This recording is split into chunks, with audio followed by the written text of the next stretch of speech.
Bonjour à tous, bienvenue dans cette vidéo. Je vous propose ici le corrigé de l'exercice 3 du bac STMG de 2018. Donc là, c'est l'épreuve de métropole que je vous propose ici. Donc c'est un exercice de statistique. On va donc utiliser beaucoup la calculatrice, et notamment cette fameuse équation réduite de la droite d'ajustement de y en x obtenue par la méthode des moindres carrés. Vous allez voir, c'est pas difficile. Vous allez vous rappeler comment on utilise donc la Casio ou la Texas, ça dépendra. On fera les deux comme d'habitude. Et donc on est parti. Alors qu'est-ce qu'il faut comprendre dans ce genre d'exercice? D'abord que ce sont à peu près toujours les mêmes. Ça c'est la première chose à bien comprendre. Et donc tous les tableaux se présentent. Alors il y a en général une année. Donc là ici de 2005 à 2013. Voilà. Et vous avez deux lignes ensuite, les X et les Y. La première ligne, ça sera donc les XI. Ça veut dire que dans un graphique, ça sera les abscisses. Et un Y. Ici, ça sera donc les ordonnées. Alors il était fourni dans le sujet. Je l'ai mis à droite. Ici, on fera un gros plan quand on va tracer. Donc un graphique qui représente bien, ce tableau. Et on vous le dit d'ailleurs, on vous dit une représentation graphique du nuage de points. Ici, le nuage, c'est donc l'ensemble de ces points que vous voyez ici. Chaque point correspond à une colonne du tableau, une année, 2005, 2006, etc. Et donc, il est donné en annexe. En annexe, c'est donc à la fin du sujet. Voilà. Première question, comme d'habitude, donner, c'est le verbe donner, donc vous n'avez rien à calculer. Ça, c'est important, les verbes.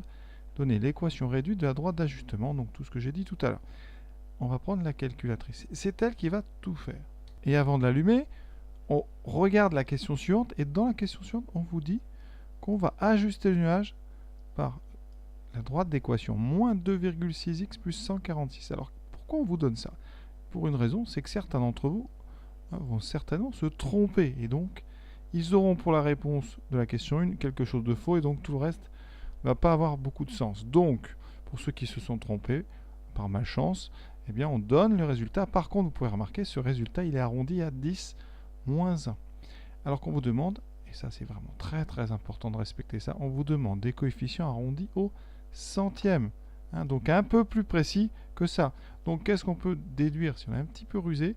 On sait que le résultat de la machine, ça va être moins 2, quelque chose plus 146 ou 5, quelque chose. Ça veut dire qu'ici, votre calculatrice, elle vous donnera un petit peu plus de précision. Et la question 1, c'est justement ça. On vous demande plus de précision pour être sûr que vous avez donné plus de précision. Alors si vous y allez au culot, vous pouvez proposer par exemple 2, qu'est-ce qu'on peut proposer? On proposait 2,61 moins 146,1 par exemple.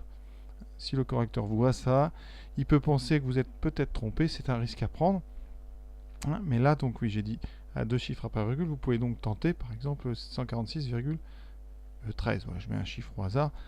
Voilà. Il faut donner quelque chose qui va s'arrondir avec le truc jaune. Alors évidemment, je crois que c'est quand même mieux d'apprendre à faire parce que vous prenez un risque. Le correcteur peut très bien dire votre résultat n'est pas le bon, c'est donc 0. Alors, on passe donc tout de suite à la Casio. Alors regardez, donc cette Casio, donc la voici, c'est un vieux modèle ça, mais ça fait exactement la même chose. Il faut aller dans le menu statistique, le numéro 2. Vous validez. Vous avez des listes qui doivent être vides. Si elles ne sont pas vides, il faut les vider en allant ici avec les flèches, en mettant delete A. Ici, ça fait efface liste. Vous mettez yes. Ça efface toute la liste. Maintenant, vous allez remplir dans la liste 1, ici, toute la ligne avec les X. Donc, tous les chiffres que j'ai mis en bleu ici, on va les rentrer un par un. 0. On valide, ça descend, vous voyez. 1, 2, 3, 4, 5, 6, 7 et 8. Ensuite, on a fini pour les X. On va remonter tout en haut. Voilà. Maintenant, je vais vous montrer. On va rentrer tous les chiffres ici que je viens de surligner en vert, un par un. Donc 100, alors 146, on valide. 143,1. Il faut surtout ne pas faire d'erreur, donc n'allez pas trop vite. 141,3. Alors là, il ne faut pas être dyslexique parce qu'ils ont mis 143,1, 141,3. Ça peut être piégeant. Donc faites bien attention. 139,7. 133,7. 135, faut pas se tromper. Ça, c'est assez pénible, vraiment, quand il y a plein de chiffres. Donc faites bien attention, vous voyez. C'est des erreurs qui arrivent à tout le monde. C'est pour ça que si vous répondez à quelque chose un petit peu au hasard, qui correspondrait à la réponse à la question 2, peut-être que le correcteur peut être assez large en se disant que vous avez Hein, comme moi à l'instant, on fait une petite erreur. Voilà. Donc ici, on a tout. Alors, vous pouvez vérifier aussi hein, que tous vos résultats sont bons, ça, hein, vraiment. On a rentré. Qu'est-ce qu'on fait après? Là, on revient donc à notre départ avec la flèche ici. Donc ça, c'est ce qu'on a quand on arrive au menu statistique. On va aller dans calcul. D'accord? Calcul, statistique. Et je cherche à faire une droite de régression. Alors, ce n'est pas marqué, mais il faut le savoir. Ici, c'est reg. Voilà. Et c'est la régression en x. Pour certains modèles, ça sera ax plus b. Vous appuyez, tout est marqué. On a donc la valeur de a. La valeur de b, on n'a qu'à recopier en arrondissant au centième comme demandé. Donc je note.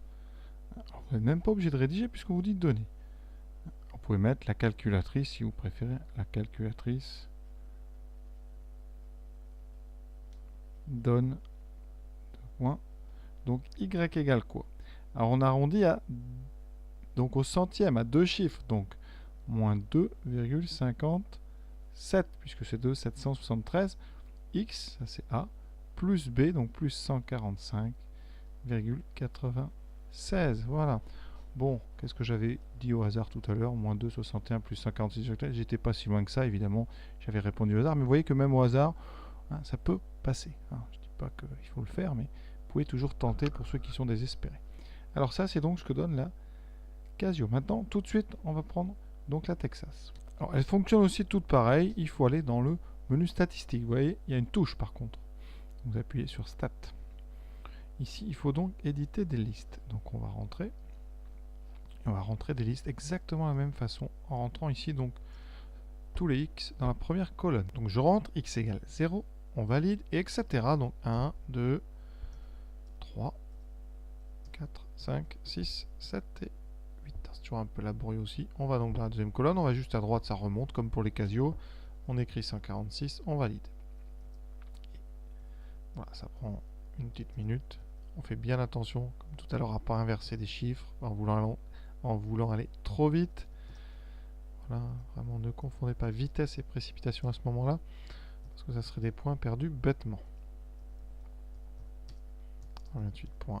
Voilà, vous vérifiez bien au fur et à mesure qu'il n'y a pas la virgule ou quelque chose qui n'est pas passé, parce que ça pourrait changer grandement les résultats. Voilà, on a donc tout rempli. Maintenant, on retourne à Stat, voilà, et on va dans Calcul. Voilà. Et dedans, vous trouverez régression linéaire. Hein, c'est ce qui s'appelle, c'est ça, c'est l'autre nom de la méthode avec la droite d'ajustement. On fait donc AX plus B, on valide. Et on a ici donc liste 1, liste 2, c'est bon. On n'a plus qu'à calculer. Alors, sur certaines calculatrices, c'est encore plus facile. Là, vous avez juste à calculer. Apparaissent donc moins 2,573, c'est ce qu'on avait tout à l'heure, et 145,96, c'est exactement les mêmes résultats que sur la Casio, donc vous voyez, ça marche très bien. Question 2, on décide d'ajuster le nuage de points par la droite d'équation, y égale donc moins 2,6 x plus 146. Alors vous voyez, on a arrondi le résultat que vous avez trouvé, hein, donc ça permet à la fois de tester si vous savez vous servir de la machine, et ensuite ça vous permet de ne pas être bloqué si vous ne savez pas le faire. Alors comment est-ce qu'on trace une droite? Ben ça c'est très très facile. Il faut une droite, il faut trouver deux points de la droite. Donc il faut deux points de cette droite. D'accord? Et vous savez que cette droite, comme elle ajuste le nuage, elle va passer très près de tous les points du nuage. Alors comment on trouve des points d'une droite? Eh bien, une droite c'est une relation entre x et y. À chaque fois que vous avez x, vous pouvez trouver y grâce à une formule.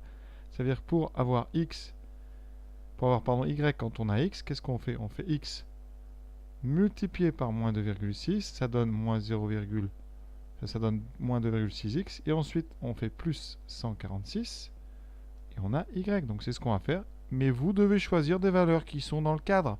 Donc moi je vais prendre x égale 0, et donc on écrit pour x égale 0, combien vaudra y? Moins 2,6 fois 0 plus 146. J'utilise la formule verte. Moins 2,6 fois 0, ça fait 0. Il reste 146. Alors ça, vous pouvez le rentrer dans la machine. Hein, d'accord? Je vais vous montrer ça tout de suite. Menu de calcul. Vous tapez moins 2,6 fois 0 plus 146. Pour ceux qui savent bien faire, on met direct. Hein. Et ensuite, donc on a déjà une première valeur. Et on va faire pareil avec un deuxième point. Donc on va prendre un point assez éloigné. Par exemple, on peut prendre pour x égale 8. On aura y qui vaut moins 2,6 fois 8 plus 146. On prend encore une fois la machine. Aucun risque. Moins 2,6 fois 8 plus 146. On regarde, on note, ça fait 125,2. Et on a donc deux points à placer.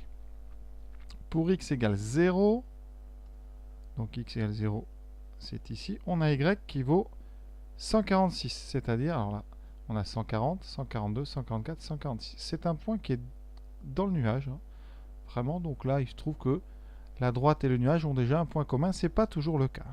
Et pour x égale 8, donc ici x égale 8, vous le voyez, il est là, j'ai y qui vaut 125,2. Donc il faut trouver 125, 120, 122, 124, 125,2, c'est à peu près ici. Donc si on suit la ligne horizontale, on arrive donc ici. À peu près, bien évidemment. Et on n'a plus qu'à relier ces deux croix par une droite. Donc là, voici cette droite. J'ai relié donc mes deux croix. Et si vous voulez faire beau, cette droite, c'est la droite d'équation. Donc y égale moins 2,6 x plus 146. Vous voyez bien que cette droite, elle passe quand même très près des points du nuage. Donc on dit qu'elle c'est un ajustement, hein, par la méthode des moindres carrés. Voilà. Dernière question. On nous dit que la loi 2015 relative à la transition énergétique fixe l'objectif suivant. Avant 2030, il faut réduire de 30% la consommation par rapport à 2012. Donc déjà, ce qu'on peut faire, c'est calculer, eh bien, quel est l'objectif. Donc, ici, on doit donc savoir ce qui se passe en 2012. En 2012, on a, donc on regarde dans le tableau, on a 128,1 MTEP, c'est-à-dire millions de tonnes, c'est écrit en haut, équivalent pétrole. D'accord, on a donc 128,1. D'accord, on doit baisser. Hein, donc, avant 2030, on doit baisser de 30%. Donc, qu'est-ce qu'on fait? Alors, deux méthodes pour calculer cette baisse. Hein, méthode 1. On a bien compris le cours. Et on fait 128,1 fois 1 moins 30 sur 100. 1 moins t sur 100, c'est-à-dire 128,1 fois 70%, donc 0,7. Je vous rappelle que quand on baisse de 30%, on multiplie par 0,7. La calculatrice, on obtient, vous voyez, 89,67. Donc je l'écris. Et maintenant, je passe à la méthode 2. La méthode 2, c'est de calculer. C'est vraiment pour ceux qui ont du mal avec les pourcentages. Hein. On calcule d'abord 30% de 128,1. Donc là, c'est simple. Vous faites 128,1 fois 0,3. Voilà. Et ensuite, donc ça donne 38,43. Et là, vous enlevez ça à 128,1. C'est plus long, mais c'est pour ceux qui ont du mal, eh bien, ça marche toujours. Évidemment, il ne faut pas avoir à faire 10 calculs d'affilée. Mais vous voyez que c'est quand même efficace. Il y a une petite soustraction en plus. On obtient 89,67. Donc, on résume. L'objectif, c'est, donc avant 2030, d'atteindre 89,67. On va donc l'écrire. Objectif, c'est donc avant 2030, passer en dessous donc de 89,67. D'accord? Donc qu'est-ce qu'on va faire? On a une équation là-haut, d'accord, qui donne y en fonction de x. Donc ici, on résout. Moins 2,6x plus 146. D'accord? Ici, il faut que ça passe donc en dessous de 89,67. Pourquoi on est obligé de faire par le calcul? Parce que sur votre graphique 2030, hein, c'est vraiment très à droite, c'est pas du tout, et votre 89,67 il est bien trop bas, donc on ne peut pas se servir de graphique. Vous pouvez l'oublier, on n'en a plus du tout besoin, d'accord? Donc ici on va même s'en passer, et on doit donc trouver par cette formule quand est-ce qu'on passe en dessous de 89,67. Donc c'est une question qui est, hein, on va dire, assez difficile finalement. Ça fait donc 89,67 moins 146, alors il y en a plein qui auront du mal à résoudre ça. Donc là, je vais faire les soustractions, hein, comme tous les élèves à la calculatrice. 89,67 moins 146. J'obtiens donc moins 2,6x, donc inférieur à combien? C'était quoi? J'ai déjà oublié, 56,33, donc moins 56,33. On doit maintenant se débarrasser du moins 2,6. On divise par moins 2,6 qui est négatif. Alors là c'est très embêtant parce que quand on divise par un négatif, il faut y penser. Vous allez changer le sens du symbole. Donc au lieu d'avoir du inférieur égal, on passe avec du supérieur égal et on aura donc moins 56 sur 33 divisé par moins 2,6. On ne change que le sens d'ailleurs. Et ça donne donc x supérieur égal à quoi? Eh bien, on va taper ça à la machine, puis c'est tout. Hein. On ne s'embête pas. Moins 56,33. Non. Moins 56,33 divisé par moins 2,6. Voilà. On regarde, ça donne 21,66 à peu près. Donc x est supérieur à 21,67, j'arrondis. Comme x ici c'est un nombre, x c'est un nombre d'années, donc on prendra, donc on prend, donc ici qu'est-ce qu'on prend? X égale 21 ou x égale 22? Question. Qu'est-ce que ça signifie, hein, ce 21,67? Eh bien donc, c'est entre x égale 21 et x égale 22 qu'on dépasse l'objectif. Ça veut dire que on passe en dessous de 89,67. Donc l'objectif, donc hein, si on regarde bien le texte, l'objectif est atteint au cours de quelle année? Bien, au cours de l'année qui correspond à x égale 21, donc l'année 2005 plus 21, soit 2026. Donc, c'est bien avant 2030, d'accord? Puisque l'objectif c'est d'atteindre avant 2030. Et donc, conclusion, eh bien, l'objectif de la loi, il est atteint. Donc, objectif atteint dans les temps, d'accord? On est bien passé en dessous de 89,67 et cela avant 2030. Voilà, donc la démarche utilisée, vous voyez, c'est de résoudre une inéquation. Voilà, l'exercice est donc terminé. Voilà, j'espère avoir été clair, d'avoir bien montré comment les calculatrices marchent. Je vous souhaite une bonne fin de journée à tous.